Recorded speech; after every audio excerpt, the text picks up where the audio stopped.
Hello मेरे प्यारे students, क्या हाल चाल। हमें उम्मीद है आप सब स्वस्थ होंगे, मस्त होंगे और आप सबकी तैयारी एकदम शानदार तरीके से चल रही होगी। एक बार फिर हाजिर हैं UPTPSC annum female health worker के नर्सिंग क्लास में। हमारा चल रहा है 10 मिनट सीरीज। इसमें टॉप 25 MCQ क्वेश्चन करने वाले हैं PYQ क्वेश्चन के साथ, और इस सेशन में हम 2000 प्लस PYQ क्वेश्चन करने वाले हैं इस सीरीज में। तो इस सीरीज को आप लोग प्यार दुलार तो दे नहीं रहे हैं, ना ही आप लोग देख रहे हैं वीडियो को, नहीं शेयर कर रहे हैं, क्योंकि इसमें आपको क्या है, मिक्स्ड क्वेश्चन मिल रहे हैं। मतलब एग्जाम में जो बनने वाले हर तरह के क्वेश्चन हैं आपको क्या आगे इससे मिल सकते हैं।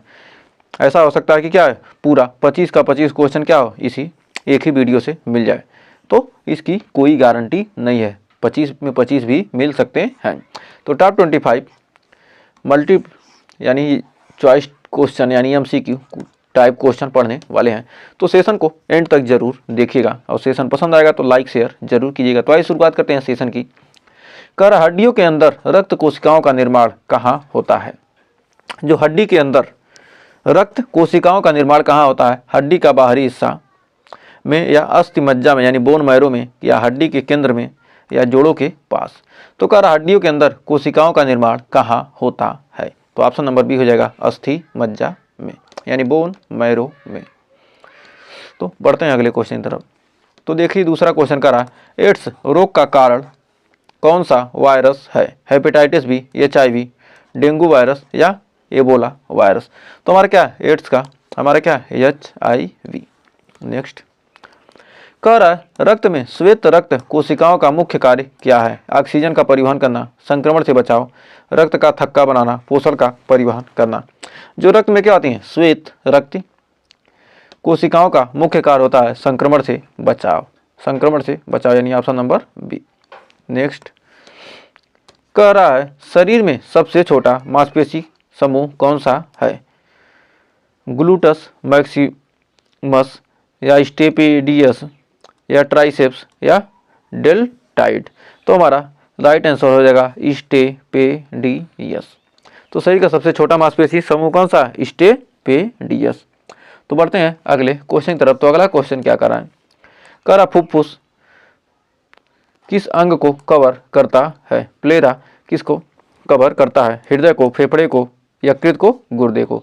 तो हमारा जो क्या है, फुफ्फुस किसको, किस अंग को क्या करता है, कवर करता है? तो हमारा राइट आंसर होगा ऑप्शन नंबर बी, फेफड़े को। नेक्स्ट थायराइड हार्मोन का मुख्य कार्य क्या है? पाचन में मदद करना, चयापचय दर को नियंत्रित करना, हड्डियों को मजबूत बनाना, या प्रतिरक्षा को बढ़ाना। तो हमारा छठवें का राइट आंसर हो जाएगा क्या, चयापचय दर को नियंत्रित करना। तो हमारा right answer option number B, सातवां का। तो क्वेश्चन कर रहा है, इंसान के शरीर की सबसे बड़ी कोशिका कौन सी है? लाल रक्त कोशिका, मांसपेशी कोशिका, अंडाणु, तंत्रिका कोशिका। तो हमारा इसका राइट आंसर हो जाएगा हमारा अंडाणु।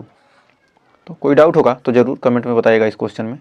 तो क्या होगा, अंडाणु क्या सबसे बड़ी कोशिका होती है। नेक्स्ट कह रहा है, रक्तचाप को नियंत्रित करने वाला मुख्य खनिज कौन सा है? तो आयोडीन, कैल्शियम, सोडियम, पोटेशियम। तो रक्तचाप को नियंत्रित करने वाला मुख्य खनिज कौन सा होता है? तो रक्तचाप को नियंत्रित करने वाला क्या हमारा होता है, सोडियम। तो सोडियम इसलिए क्या कहते हैं, नमक खाते हैं जिससे क्या होगा, जिसमें सोडियम हमें मिलता है। नेक्स्ट कह रहा, टीबी के रोगी में सबसे अधिक प्रभावित अंग कौन सा होता है? तो टीबी के रोगी में सबसे अधिक प्रभावित अंग कौन सा होता है? हृदय, फेफड़े, यकृत, मस्तिष्क। कर टीबी में सबसे अधिक प्रभावित अंग कौन सा होगा? हमारा हो जाएगा फेफड़े। तो बढ़ते हैं अगले क्वेश्चन की तरफ। कर रेबीज का टीका किसने विकसित किया था? अलेक्जेंडर फ्लेमिंग ने, कि लुईस पास्चर ने, रॉबर्ट कोच, एडवर्ड जेनर। तो रेबीज का टीका किसने क्या किया था, विकसित किया था? लुई पास्चर यानी ऑप्शन नंबर बी। नेक्स्ट कह रहा है, कार्बन मोनोऑक्साइड विषाक्त क्यों है? यह हीमोग्लोबिन के साथ अस्थायी रूप से बंध बनाती है, यह फेफड़ों में जलन पैदा करती है, यह श्वसन पथ को बाधित करती है, यह ऑक्सीजन का अवशोषण बढ़ा देती है। तो हमारा इसका राइट आंसर हो जाएगा, कार्बन मोनोऑक्साइड क्या है, विषाक्त मतलब जहरीली क्यों है? यह हीमोग्लोबिन के साथ अस्थायी रूप से क्या होती है, बंध बनाती है। यह हीमोग्लोबिन के साथ क्या करती है, अस्थायी रूप से बंध बनाती है, इसलिए क्या है, यह विषाक्त है। नेक्स्ट कह रहा, कौन सा हार्मोन स्ट्रेस हार्मोन के नाम से जाना जाता है? Adrenaline, cortisol, thyroxine, insulin. तो हमारा इसका स्ट्रेस हार्मोन हमारा क्या हो जाएगा, कोर्टिसोल, यानी ऑप्शन नंबर बी। तो हमारा 12वें का ऑप्शन नंबर बी। तो बढ़ते हैं अगले क्वेश्चन की तरफ। तो देखिए अगला क्वेश्चन क्या कह रहा है। कह रहा है हड्डियों को जोड़ों पर चिकनाई देने वाला द्रव कौन सा है, प्लाज्मा, सेरिब्रोस्पाइनल फ्लूइड या सिनोवियल फ्लूइड या लिम्फ। तो कह रहा है क्या हड्डियों में जोड़ों को चिकनाई देने वाला द्रव कौन सा होता है, सिनोवियल फ्लूइड, सिनोवियल फ्लूइड, यानी ऑप्शन नंबर सी। नेक्स्ट कह रहा एंटीबायोटिक्स किसके खिलाफ काम नहीं करती है, बैक्टीरिया, फंगस, वायरस, प्रोटोजोआ। जो एंटीबायोटिक्स होती है किसके साथ काम नहीं करती है, तो हमारा राइट आंसर हो जाएगा ऑप्शन नंबर सी, वायरस के साथ खिलाफ।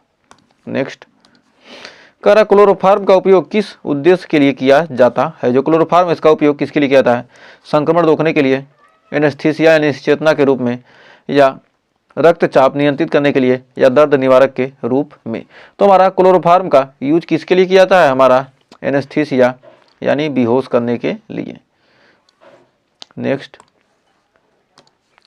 हमारा अगला क्वेश्चन क्या करा हीमोटोक्रिट परीक्षण क्या मापता है, हीमोटोक्रिट परीक्षण क्या मापता है, प्लेटलेट्स का स्तर, रक्त लाल रक्त कोशिकाओं की मात्रा, हीमोग्लोबिन का स्तर, या सफ़ेद रक्त कोशिकाओं की संख्या।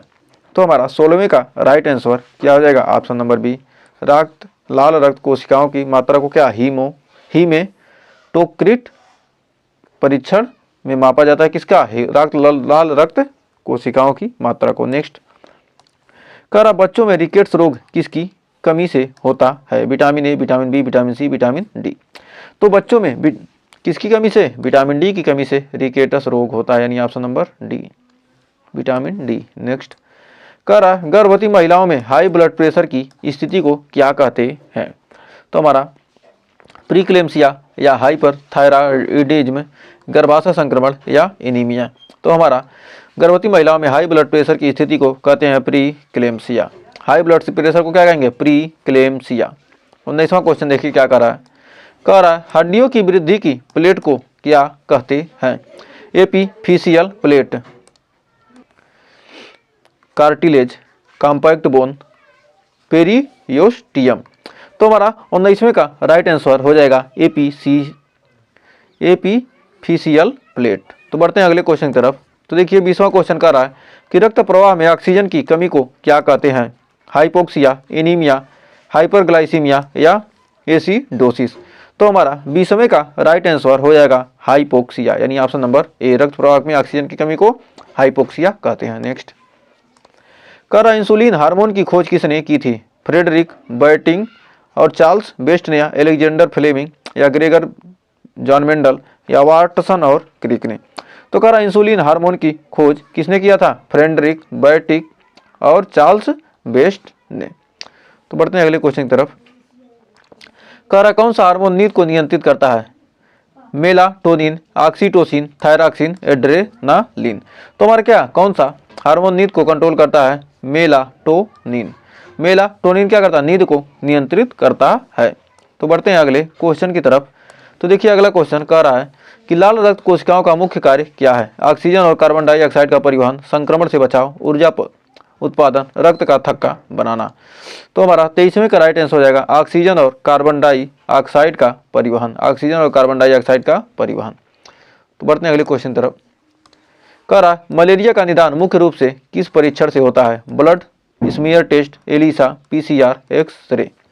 तो हमारा मलेरिया का होता है किससे, ब्लड स्मीयर टेस्ट से। और आज का लास्ट क्वेश्चन कह रहा बायोकेमिकल ऑक्सीजन डिमांड बीओडी किसे दर्शाता है, पानी में मौजूद ऑक्सीजन की मात्रा, पानी में प्रदूषण की मात्रा, पानी में कार्बन डाइऑक्साइड की मात्रा, पानी में बैक्टीरिया की मात्रा। तो हमारा पानी में प्रदूषण की मात्रा, यानी ऑप्शन नंबर बी हो जाएगा सही। तो उम्मीद है ये 25 क्वेश्चन आपके सही हुएंगे। 25 में आपके कितने क्वेश्चन सही हुए कमेंट में ज़रूर बताइएगा, और सेशन अच्छा लगा हो तो सेशन को लाइक शेयर जरूर कीजिएगा। तो मिलेंगे नेक्स्ट वीडियो में कुछ और क्वेश्चन के साथ, तब तक के लिए टेक केयर।